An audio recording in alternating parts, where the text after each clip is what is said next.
दोस्तों, मैं दिग्विजय सिंह आप सबका बहुत स्वागत करता हूं दिग्विजय इकोनॉमिका में। कैसे हैं आप लोग और कैसे चल रही है आपकी जीत की तैयारी। दोस्तों, आज की वीडियो में मैं बात करने वाला हूं कि टैक्स का इंसिडेंस सेलर और बायर के बीच किस तरीके से बढ़ता है।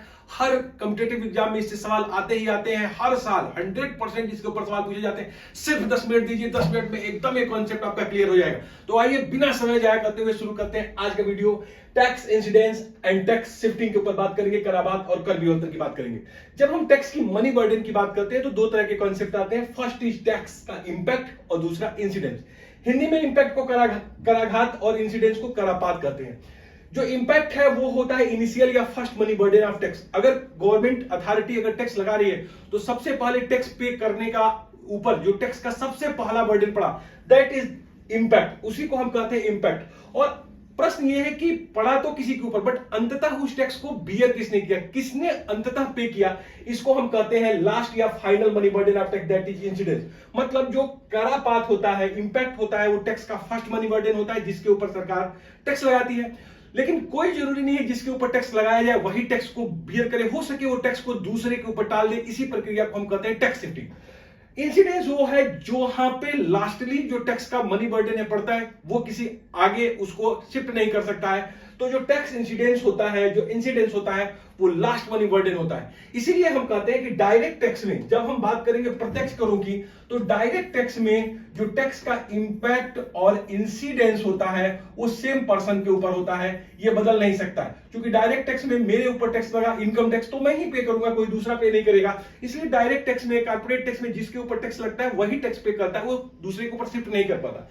लेकिन जब हम इंसिडेंस की बात करेंगे तो इंपैक्ट जो है दूसरे के ऊपर पड़ेगा और इंसिडेंस किसी दूसरे के ऊपर पड़ेगा। इसलिए क्योंकि इनडायरेक्ट टैक्स में शिफ्टिंग की पूरी पूरी संभावना होती है। छोटी सी एग्जांपल समझिए, अगर मान लीजिए सरकार ने ताजमहल चाय के ऊपर टैक्स लगाया, तो ताजमहल चाय क्या करेगा, टैक्स की जो राशि में प्राइस में जोड़ के आगे वो शिफ्ट करने का प्रयास करेगा।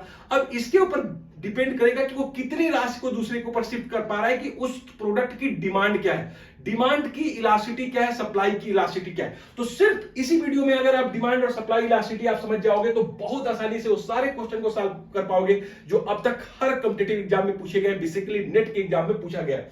तो incidence of the tax, actually जब ताजमहल ने टैक्स को आगे की तरफ शिफ्ट किया तो ये डिपेंड करेगा कि कितना टैक्स कंज्यूमर पे करेगा, कितना जो है ताजमहल की पे करेगा। It depends upon demand and supply elasticity.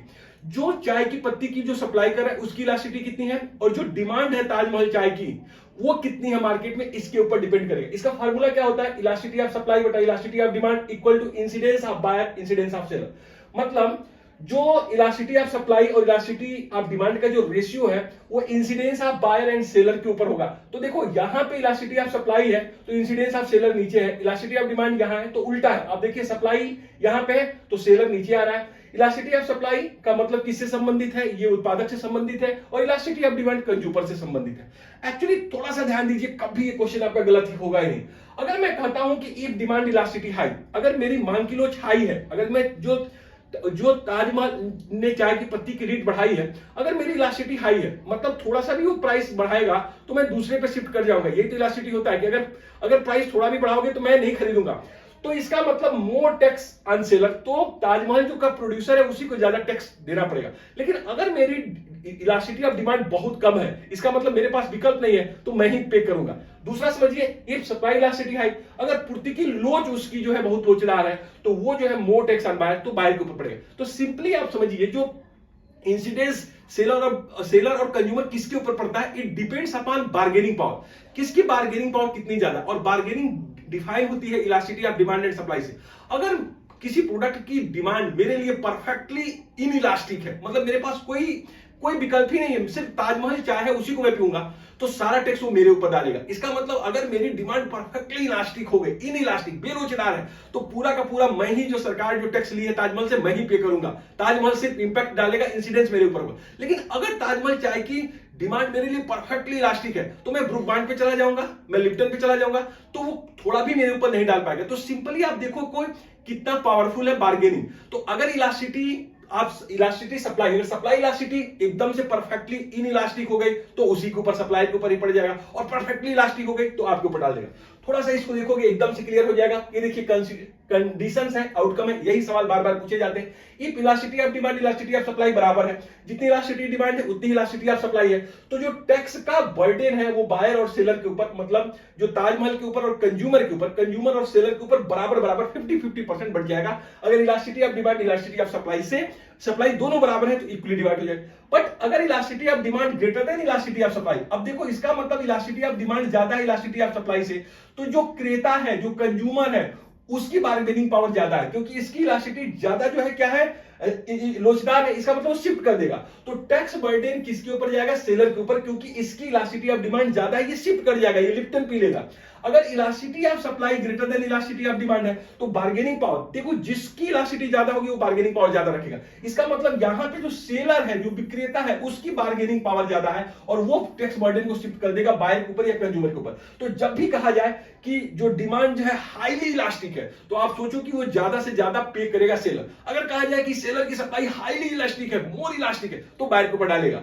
और उल्टा अगर आप इसको समझ लीजिए, conditions and outcome, if elasticity of demand perfectly elastic, पूर्णतः लोचदार है मेरा परफेक्टली, तो मैं पूर्णतः सेलर के ऊपर शिफ्ट कर दूंगा, क्योंकि मेरी बार्गेनिंग पावर बहुत ज्यादा है। थोड़ी भी कीमत बढ़ाओगे मैं दूसरे के ऊपर शिफ्ट हो जाऊंगा। तो if elasticity of demand perfectly elastic, seller पे पूर्णतः टैक्स बर्डन पड़ेगा, पूरा का पूरा ताजमहल ही उठाएगा, बिल्कुल मेरे ऊपर शिफ्ट नहीं कर पाएगा।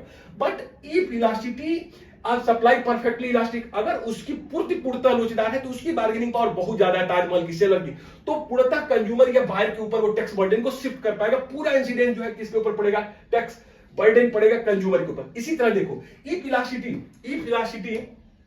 इफ इलास्टिसिटी परफेक्टली इनइलास्टिक, अगर मांग की लोच पूर्णतः बेलोचदार है, इसकी मतलब मेरी बार्गेनिंग पावर बिल्कुल कम है, क्योंकि मेरे पास कोई सब्स्टिट्यूट ही नहीं है ना, सिर्फ ताजमहल ही पीऊंगा।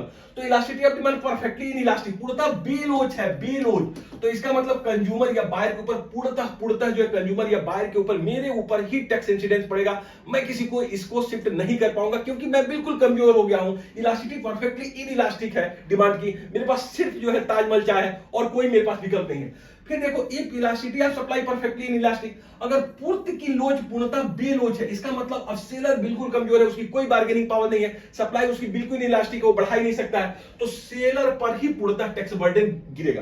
तो जितने भी सवाल पूछे जाए कोई भी फार्मूला नहीं है, थोड़ा सा सोच लो बेटा। अगर कहा जाता है elasticity of demand elasticity of supply बराबर है, दोनों की इक्वली बढ़ जाएगा। अगर कहा जाता है इलास्टिसिटी ऑफ डिमांड ज्यादा है इलास्टिसिटी ऑफ सप्लाई से, इसका मतलब bargaining power elasticity of demand ज्यादा है तो बायर की ज्यादा है, तो सेलर के ऊपर ज्यादा डाल देगा। अगर सेलर की ज्यादा है बायर से इलास्टिसिटी, इसका मतलब सेलर ज्यादा बार्गेनिंग पावर रखता है और वो बायर के ऊपर डाल देगा। तो कोई भी सवाल अगर आप पूछिए परफेक्टली इनइलास्टिक कहे तो अपने ऊपर ही आएगा, मतलब सेलर की इनइलास्टिक सेलर के ऊपर, बायर की इनइलास्टिक बेरोजगार तो बायर के ऊपर, परफेक्टली इलास्टिक दूसरे के ऊपर डालेगा, परफेक्टली इलास्टिक दूसरे के ऊपर डालेगा। कंज्यूमर की परफेक्टली इलास्टिक है, पूरा सेलर के ऊपर डाल देगा। अगर सेलर की परफेक्टली इलास्टिक है तो बायर के ऊपर डाल देगा। अगर सेलर की परफेक्टली इनइलास्टिक है, मतलब पूरा कमजोर है, अपने ऊपर ही डालेगा। कंज्यूमर की डिमांड परफेक्टली इनइलास्टिक है, कोई विकल्प नहीं है, मेरे ऊपर ही पड़ेगा। तो सीधा सा सवाल है, डोंट वरी, बस इस फार्मूला को आप एक बार ध्यान रखिएगा और यही फार्मूला से डिसाइड होगा। और एक्चुअली जो इंसिडेंस ऑफ टैक्स किसके ऊपर होगा, that depends upon the bargaining power that determined by elasticity of demand and elasticity of supply. कौन ज्यादा पावरफुल है in the terms of the bargaining, वो बार्गेनिंग पावर डिसाइड होगी elasticity of demand and supply. If elasticity greater than elasticity of supply, अगर demand ज्यादा powerful है, ज्यादा उसकी बार्गेनिंग पावर है, तो वो सप्लायर पे डाल देगा। तो thank you so much for watching Digvijay economy का 10 मिनट का सीरीज कैसे लगी आप जरूर कमेंट करके बताइएगा। Thank you so much, God bless you.